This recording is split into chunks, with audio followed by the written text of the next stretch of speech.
مرحبا فيكم عزيزة الأم في برنامجكم اليومي طبق المرقوق اليومي.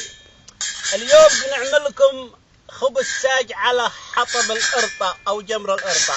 بتعملي هيك الصاج بتنظفيه، وبعدين عزيزة الأم بتسملين الصاج سمل زين جعل ما يسمل تأشر. لما بتشوفي الصاج قام يدخن هيك بتعرفي انه مسمول يا ملسمل.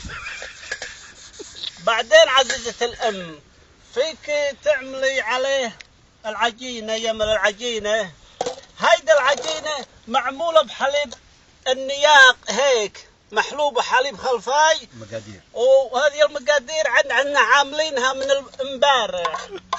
بعدين تاخذي العجينة وتقولين بهاللون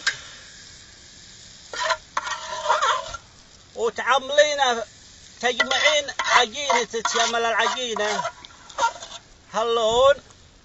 وبعدين لما بيخلص العجينة كلها بتقومي بتفردينها هيك. العجينة هاي ما بتنفع إلا في المربعانية لما تشد المربعانية. معليش عزيزة الأم قمت أشرق من انفعالي مع هالخبزة.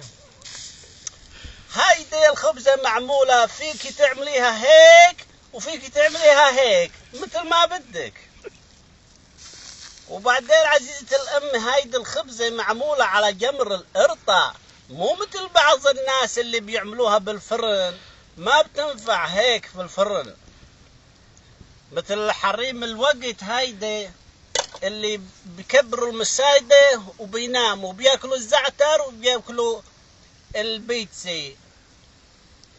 هيدي معمولة على جمر القرطة، فيك تعمليها على جمر القرطة، فيك تعمليها على جمر الغضا، فيك تعمليها على جمر الرمت مثل ما بدك، لأنه شنو كله رمت كله جمر يمل الجمرة.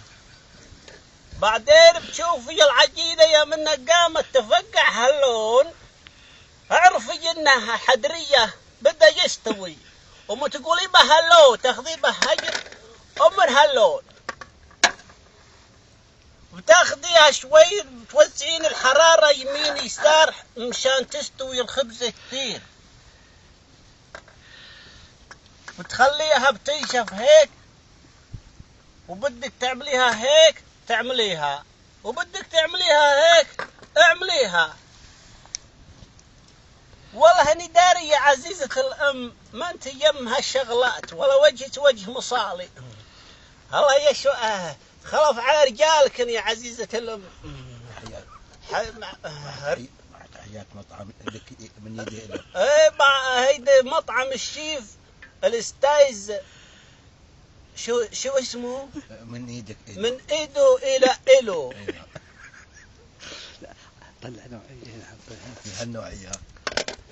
احنا عزيزة الام عملنا الخبزة وخلصنا. بتطلع الخبزة هيك عزيزة الام هيك الخبزة. عمرك شفتي احلى من هيك خبزة؟ ما شفتي لانك خرقة. وبالهناء والعافية.